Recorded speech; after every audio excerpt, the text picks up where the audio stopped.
A reading from the Testament of Levi. I, Levi, when I was feeding the flocks, the spirit of understanding of the Lord came upon me, and I saw all men corrupting the way, and that unrighteousness had built of itself walls, and lawlessness sat upon towers. And I was grieving for the race of the sons of men, and I prayed to the Lord that I might be saved. Then there fell upon me sleep, and I beheld a high mountain, and I was upon it. And behold, the heavens opened, and an angel of God said to me, Levi, enter. And I entered from the first heaven, and I saw there a great sea hanging. And further I saw a second heaven, far brighter and more brilliant, for there was boundless light also therein. And I said to the angel, why is this so? And the angel said to me, marvel not at this, for you shall see another heaven, even more brilliant and incomparable. And when you have ascended there, you shall stand near the Lord and be his minister, and shall declare his mysteries to men, and proclaim concerning him who shall redeem Israel. And through you and Judah shall the Lord appear among men, saving every race of men. And from the Lord's portion shall be your life, and he shall be thy field and vineyard, and fruits, gold and silver.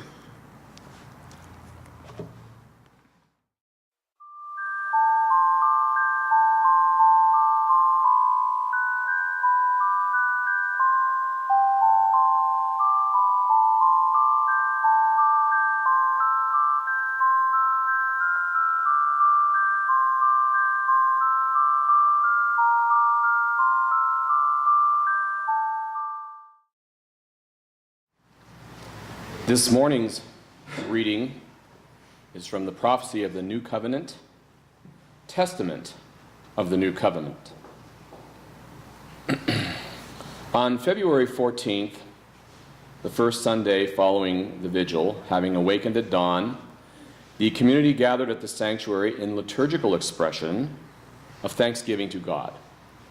It was the 52nd day after Christmas, the 40th day after the blessings of light at New Epiphany, and the 12th day following God's Advent day of the appearance of the image and the Word in the spiritual Son. Facing east to receive the divine presence which manifested before the rising of the sun, the man dressed in vestments of white linen, emblazed with golden insignia of the cross of enlightenment, waited in the stillness in company with his family and the companions of the way. All had taken bread and water together in communion of fellowship, asking that God prepare them to receive the greater communion of the true bread and water which nurtures the soul. And as the day star, the visible sign of the divine presence in the true sun, appeared golden and radiant over the heights, the bell ringers stationed at the hilltops told its coming. And the man chanted the morning canticle in harmony with the peal of handbells near to the communion table.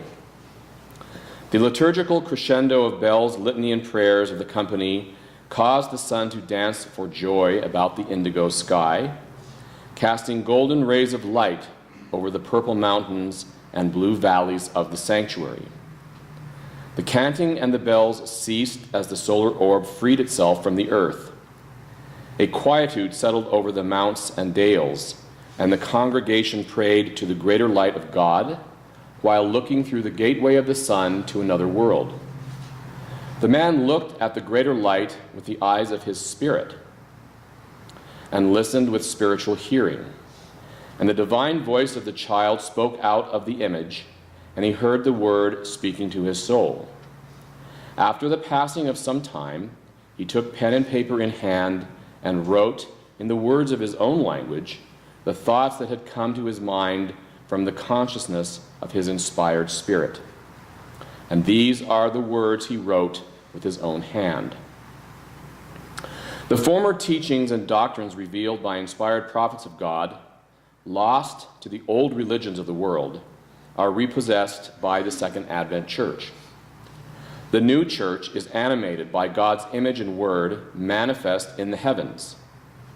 The sacred liturgy used by Jesus, as inherited from older orders of which he was a part, a liturgy no longer in use by any church or order or any religion, is reinstituted by God in keeping with the revelations of Jesus, who supplemented the old with the new by divine authority.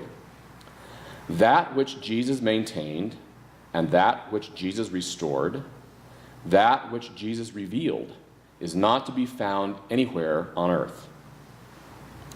Yet all those things kept sacred from ancient times by holy ones are written in heaven.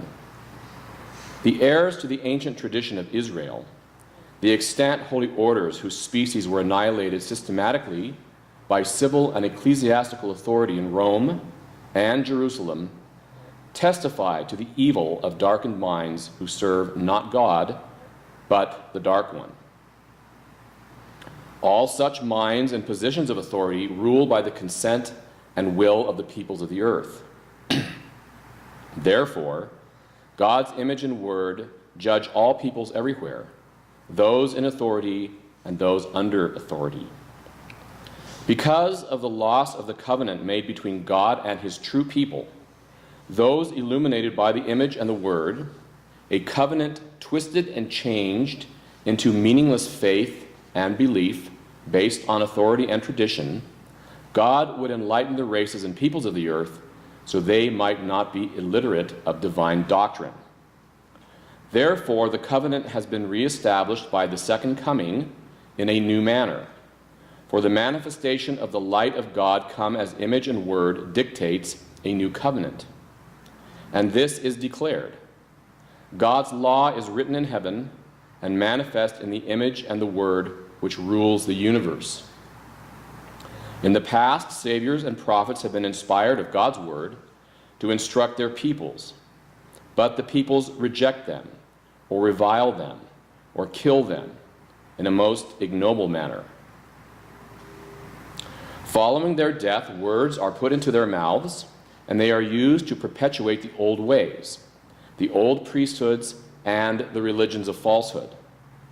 God in the heavens cannot endure this malice and injustice. Therefore, God has filled the universe with the image of light inherent within the Word to renovate all creation. His new ministry, unified under the image and the Word into a community living the way, must hold to this new covenant. Let there be no schisms, no disassociation into separate communities. The Son of God comes as a blessing to those who hold to the way and to the new covenant. It comes as a curse to all rebels who go their own way. The disobedient who revolt against divine authority in heaven are against God's new ministry in the community established by law, deny themselves the benefits of God's coming. For by not living the way, by not accepting the new covenant, and by not holding to fellowship under law and order, they place themselves outside of God's protection and divine blessings from heaven and on earth. These unruly ones, believing that the sun and the earth are theirs to defile, make the unholiest of errors by becoming enslaved to the power of darkness and the evil one. These one-eyed individuals look upon the sun seeking enlightenment by its material rays. They commit the gravest of sins by making an image of it, which they hold to be a god or divine power they believe themselves able to control. Thus they seek their own death of spirit, for they look not upon God's light, nor upon the true spiritual sun, but upon the personification of evil within the sun, that source of darkness that has defiled the universe by its rivalry and revolt against God.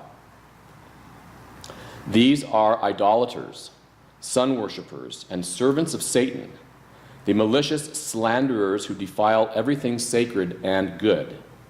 They stand condemned of God for their grievous ways. They are to be recognized by the true ministers of the community for what they are, workers of evil in whose spirits darkness incarnates, the antichrists. They seek power in heaven and earth by force, corruption and defamation of God's holy teachers. They have killed both Messiah and prophet, sacrificing them to the false god of heaven and earth, known by many names, whom they claim as the true God. They have shed the blood of the holy ones on earth, offering it to darkness in exchange for earthly power. They have distributed the flesh of the innocent to be consumed by evildoers, so they might enjoy the goodness and the power of the slain. Let the ministers of this community recognize these children of darkness and cast them away from the order, lest they defile and corrupt the good and the innocent of God.